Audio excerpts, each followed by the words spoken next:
শুভ সকাল। শ্রী শ্রী বাবা ঠাকুরের চরণে সহস্র প্রণাম জানিয়ে আজই একটা ছোট্ট নিবেদন। বাবা ঠাকুরের একটা সুন্দর প্রবচন। তিনি বলছেন এক জায়গায়, কর্তা না হয়ে কর্ম করা, বক্তা না হয়ে প্রবচন দেওয়া, আর ক্রোধী না হয়ে শাসন করা খুব কঠিন কাজ। তো এই পরিপ্রেক্ষিতে একটা ছোট্ট গল্প আপনাদের সামনে নিবেদন করছি। একজন ব্যক্তি তার জমিতে বিভিন্ন নানা রকমের ফুল, সুন্দর সুন্দর ফুল ফুটিয়েছে, বিভিন্ন রকমের সবজি চাষ করেছে, দারুণ দারুণ ফুল। আর জল তুলতেন উনি, ওনারই জমির মাঝখানে একটা কুয়ো ছিল, বাগানের মাঝখানে, সেখান থেকে জল তুলে গাছে দিতেন।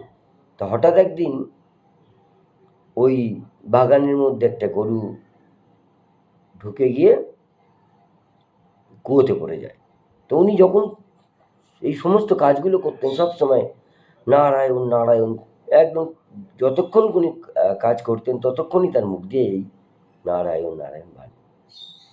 এইবার গোহত্যা করেছে ব্রাহ্মণ, তারপর নারদ এসছেন, চলো তুমি গোহত্যার পাপ তোমায় নিতে হবে। বলছে আমি কোনো পাপ করিনি, আমি নিমিত্ত, আমাকে হাতের সামনে যে কাজ আছে সেই কাজ করছি, সমস্ত কাজ আমার নারায়ণকে সমর্পণ করে করি, এই দায় নারায়ণকে নিতে হবে। মহা মুশকিল নারদের। তখন যাই হোক গেল না, মানে শুনলো না কোনো কথাই। তখন ওই নারদ আবার শ্রীহরি নারায়ণের কাছে গিয়ে পুরো ব্যাপারটা বললো আমাদের এরম ভক্ত আছে। নারায়ণ বললেন, এত এত আমাদের এরম একজন ভক্ত, চলো তো গিয়ে একবার দেখে আসি তার ভক্তিটা। বলি নারদ এবং নারায়ণ দুজনেই ছদ্মবেশে, ব্রাহ্মণের ছদ্মবেশে এখানে এসে উপস্থিত। বাগানের সামনে গিয়ে ডাকলেন, তারপর উনি বেরোলেন। কি দারুণ দারুণ ফুল, কি দারুণ সবজি। বলাতেই শুরু হলো, এই গাছটাকে আমি কম যত্ন করে করেছি, এই গাছে এই দিতে হয়েছে, ওই সার দিতে হয়েছে, ওই সময় জল দিতে হয়েছে, ওই সময় ছায়া দিতে হয়েছে, সেই এগুলো আমি করেছি, ওইটা আমি করেছি, চন্দ্রমল্লিকা আমি করেছি, চন্দ্রমল্লিকা এবং ডালিয়াটাকে আমি করেছি, সমস্ত তার সমস্ত আমি করেছি, এটা আমি করেছি, এটা আমি করেছি।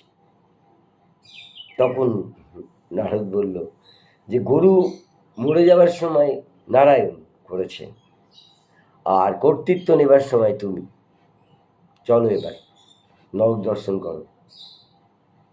তা আমাদের মরাল অফ দ্য স্টোরিটা, আমাদের প্রত্যেকের কর্তৃত্ব নিয়ে কর্ম করব, কর্মের এফেক্ট আমাদের মধ্যে আসবে, এবং সুফল হোক কুফল হোক তাতে আমাদের প্রত্যেককে ভুগতে হবে।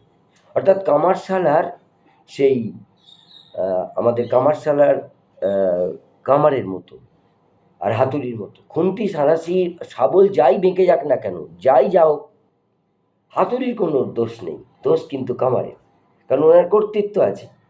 হাতুড়িকে নিমিত্ত বানিয়েছে, আমি করছি, এই করছি, কর্তা ভাব হাতুড়ি কিন্তু নেই, আমাকে দিয়ে করা হচ্ছে, এবং সেই ভাব যদি আমাকে নিমিত্ত করে করা হচ্ছে, আমাকে দিয়ে করা হচ্ছে, তাহলেই কর্মের সুফল কুফল, কর্মের যে ফল বলুন, সুফল বলুন কুফল, যেই তার রিয়াকশান, অ্যাকশানের ভাব যদি কর্তৃত্ব বলতে থাকে, তার রিয়াকশান আসবেই। আর ভালো হোক মন্দ হোক, যাই হোক, আমাদের কর্তৃত্ব ছেড়ে প্রত্যেকের কর্ম করাটার চেষ্টা করতে হবে। জয় গুরু।